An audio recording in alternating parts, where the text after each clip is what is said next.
back to another episode of More Than Kurosawa. And this week we are going to be looking at the stylish gangster film Branded to Kill, directed by Seijun Suzuki, one of the most underrated directors, I think, in all of Asian cinema. Kind of the B movie of Japan at the time, but made by an A-level craftsman. We're going to be talking about that film and the director in general in this episode. But if you're new to the series, what I do every single week is pick a different director and choose one of their films that I think is interesting and helps us color in the details and the history of Asian cinema. So there's always going to be foreign language films on this series, but I do like to try to mix things up, do Japanese directors, Korean directors. We're going to cover more different filmographies later on in terms of Chinese or Taiwanese or Filipino or Vietnamese. We're really going to kind of explore the genres, but keeping it up top as we transition through the series. We've looked at some modern Japanese directors. We've looked at peers of Kurosawa just last week with Kenji Mizoguchi. And I wanted to continue the kind of throwback trend, a blast from the past with another older director. But where last week we covered Mizoguchi, who was a contemporary with Kurosawa in that they're making similar types of films with major budgets and achieved international acclaim. These films, while made during a similar time period here in the 50s and 60s, you wouldn't call Suzuki necessarily a peer to Kurosawa. Because where Kurosawa or Mizoguchi, their films can feel almost classical or prestige-like, these are very much the B movies at the time. Seijun Suzuki, during his kind of prime run, was working with Nikkatsu, which is a Japanese production company, and he was pumping out 4 or 5 movies a year for this kind of 15-year period. So they were essentially made just to have content for the theaters, to play something. Oftentimes lots of action, gunfights, kind of reminiscent of 40s gangster movies, but made with kind of an elevated sense because you have the technology of the 60s. And I think that's the best way of thinking about them. They feel like continuations or extensions of the great kind of American noirs of the 40s and 50s, except with some of the newer technology and kind of experimentation that Suzuki was able to bring. The best way to kind of describe many of his films are style over substance. They are visual feats. He is a master in terms of having intense visual impact in every single frame, but his stories are borderline incomprehensible. He's totally uninterested in that. If you think some of the 40s noir movies have complicated stories like a Sunset Boulevard or a Maltese Falcon, that doesn't compare to what he's doing here, in part because I think he wasn't interested in that. But while that may be a con to a lot of people, and I think it does sort of put his movies kind of as a little bit hard to access, I think if you see just a clip or visuals of some of his movies, you'll be entranced by his use of color, his framing, his rapid camera work. I see it's an extension of the 40s because it really does feel modern. I think if you see some of these frames, his use of color, his use of camera work, they rival some of the bigger blockbusters from the major auteurs today of a Denis Villeneuve or Christopher Nolan.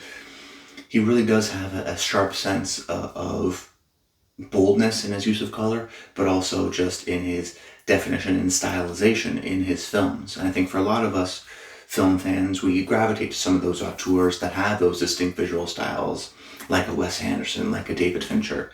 And Suzuki, I think, inspired a lot of those guys, like Tarantino or Jim Jarmusch in particular, because he was so distinctive in his visual style, but still kind of being outside of the mainstream system. So he's a great comparison even to last week with Mizoguchi, where yes, he's an older director, but his movies are completely different. And I think he helped define the modern day action movie as we know it, particularly as you see more of his films. So I think you have to kind of go into his movies to enjoy them with the base understanding that he is not interested in writing. Some of the other directors we've covered here, Lee Chang-dong, Hirokazu Koreeda, are excellent writers, and that's their specialty. But I wanted to show that there is more than just that. There's more than Kurosawa. There's levels of Asian cinema in the same way that we have the B movies over here over there, they also had their own version of that, and you get an excellent craftsman like Suzuki, who's making multiple movies a year, who's also got a great eye for visuals, who just throws the story out completely and is just interested in creating kind of an impactful, dynamic image. So when we hear people like Denis Villeneuve, most recently on the Dune 2 press tour, talk about how he doesn't really like dialogue, that he's interested in those visuals, I think without even him knowing it, he's kind of connecting back to the core roots of some of the silent filmmakers, of course, but then, filmmakers like Suzuki, who are just vibes, who are just interested in making stuff look good and making things impactful. And I think if you can appreciate that element, you'll be really impressed at the very least of how modern his action movies feel and how dynamic they feel, despite coming out in the 50s and 60s. And in these episodes, I've been comparing the director of the week to a different American or Western director. And this week I'm going to compare Seijun Suzuki to Michael Bay. And that may be a bad thing or a good thing depending on your thoughts on Bay's films. Myself, I think he's an amazing filmmaker, and I'm a huge fan of Michael Bay. But I want to compare the two filmmakers because they're both, I think, interested in style over substance, where Bay loves his explosions and his slow-mo, Suzuki loves his intense kind of gunfights and shooting battles, combined with his use of dynamic colors and wide range of colors. So both of them care more about the visuals over the story. They both have certain recurring visual themes that they like to connect to and go back to.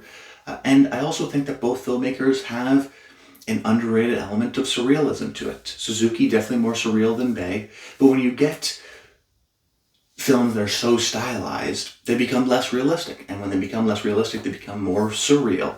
And Suzuki in particular was, I think, a master at that because of his dynamic use of color. He really would go from one scene that's completely green to another scene that's totally red, or have someone look directly in the camera and the background is totally black. And that kind of unique, fast-paced editing keeps the viewer, I think, disoriented and adds almost a dreamlike state to the film, which I think both filmmakers are able to capture. And both, I think, are also masters of action. So there is some comparison there, but I would kind of keep that in mind, that they have their kind of visual stylizations that they'd like to return to. And if you're on that wavelength, I think you'll appreciate it, but you have to get on that wavelength first. So, great director in general. I wanted to cover him because he was so different than some of the other directors, while also still feeling modern. For a 60s movie, you can really see, if you're an action fan, the basics of what we'll see in modern day directors, whether it be, David Leitch or even David Fincher last year. You can see there's a clear line between those kind of filmmakers and what Suzuki was doing here. But today we are covering what a lot of people, myself included, think is his masterpiece. The movie is Branded to Kill, about a hitman who messes up a job and as a result has another hitman try to kill him, as we get a kind of mano-a-mano hitman battle off near the end. And once you hear that premise, you may be thinking of just last year, David Fincher's The Killer had a similar presence. Other films like Melville's The Samurai, I think, have a similar kind of a vibe. So if you've seen those movies, if you like those movies, I think you'd also like a movie here like Branded to Kill. And in part why I want to do this movie, because if you're going to learn more about Suzuki's movies, you may be intimidated by the fact that his stories are borderline incomprehensible. So I wanted to include a movie that has, at the very least, a thin kind of through line throughout the movie, that this does have a relatively understandable plot, although it is very simplistic about, a hitman gets a job, has to execute it. The first little bit is him executing those hits, then he kind of messes it up, then he becomes the hunted, the predator becomes the prey. So of course we have the kind of dynamic visual elements, but I do think that kind of through line and that base story structure helps the movie in the same way I like, certain Terrence Malick movies like The Thin Red Line or Badlands, because they have beautiful Terry Malick visuals, of course, but they have, at the very least, a structure. And, it's sometimes more difficult when you have a visual stylist like, let's say, Malick, and he does a movie like Knight of Cups, which is very wandering and sometimes difficult to connect to. I think Suzuki can be that as well. Sometimes his movies can be frustrating, but here with Branded to Kill, we have that great through line. And I also think there's some depth to the writing as well, in basic terms, but still, thematic ones of the predator becoming the prey, of the kind of way men have to compete to be number one, and then that kind of innate desire to compete, in this case, leads to their death because they're literally killing each other just to be the number one. The number one of what doesn't necessarily matter, just to have that ambition to be the best in their field.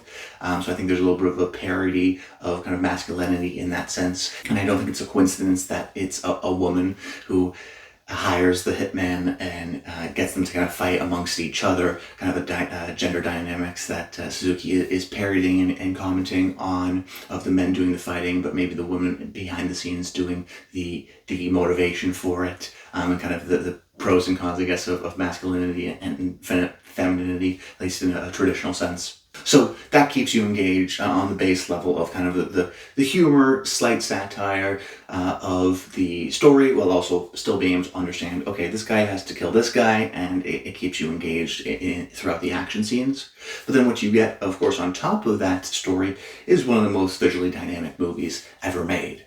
Whether it be the very interesting crash zooms that he uses, the surrealist sequences that he'll intersplice between in the middle of scenes, the way he'll be able to go from real kind of intense, ready action, moving the camera in almost a handheld way, to slow motion, almost running directly towards the camera, operatic, heightened sequences. He really kind of goes back and forth within the same scene. And I think just as a fan of movies, to see that kind of experimentation and borderline into surrealism keeps me engaged. And I think if you're also a fan of films, you'll be at the very least engaged by that. And I call it his most visually engaged movie, even though, his signature use of color that he uses in a movie like Tokyo Drifter is not in effect here. This is a black and white movie, and still he's able to constantly keep us on edge and keep us engaged, and always have the frame have something interesting going on, whether it be a camera movement or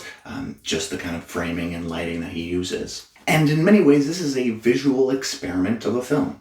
It's what if you took a traditional noir gangster movie structure story and cut off all of the scenes of people explaining, of the private eye in the office telling the audience in a way who did the murder. You just get rid of all that, and you just make it a pure exercise on visual feat of filmmaking, of heightened craftsmanship, of, okay, let me see if I can move the camera in this way, or have a tight close-up here and then a wide shot. What does that do? What if I insert a surrealist montage in the middle of this action sequence? Does that help or hinder the scene? Or does it, I think in this case, kind of help give us more of their motivations and their psychological being. And actually, I think heighten in many ways the scariness of being hunted as a hitman, because you're really so many times in new locations and unaware of things, and you're not always comfortable. So there's a little bit element of that. So what we get is this very psychedelic, almost action hitman movie. So if that excites you and you want to see a movie that is super dynamic and super stylish, in which there's just a strong definition of cool too. I haven't really talked about that, but there's always kind of a swagger, and because of that stylishness of the filmmaking, you get a swagger within the actors and how they're framed. So they just look cool many of the times, and sometimes just seeing these settings and the different set decorations and production design that goes into these movies is super appealing just on a visual standpoint. So this can be, I think, a difficult movie for people because it has that difficult to understand story. But it's almost the best kind of a foreign language film, because you don't have to worry too much about the story. You don't even have to turn on the subtitles. You can just watch it as a very cool action movie that is very modern, that feels very true to today's movies, that in many of his movies use great use of color, but in this one, beautiful black and white imagery. So if you just want to sit and watch it and not understand the plot, I think if you're able to kind of connect in on the vibes of this movie, you'll be greatly rewarded. It is a B type of a movie made by an A-level craftsman in Seijun Suzuki, and a perfect indication that when it comes to Asian cinema, there is more than Kurosawa. But that's about it, guys. I hope you enjoyed the video. Make sure you comment below. Let me know if you've seen this movie, if you're going to check it out. I'd love to hear that in the comments down below. Or if not, just to subscribe to the channel so you don't miss the weekly videos we do here, usually Mondays, 12 p.m. Eastern. A new director every single week, a new fascinating masterpiece that helps us explore the puzzle that is Asian cinema. I've been having a lot of fun with these videos so far, so I appreciate if you stick around and continue watching. It is, of course, always greatly appreciated. But that's about it, guys. I hope you enjoyed the video, and until next time, stay tuned.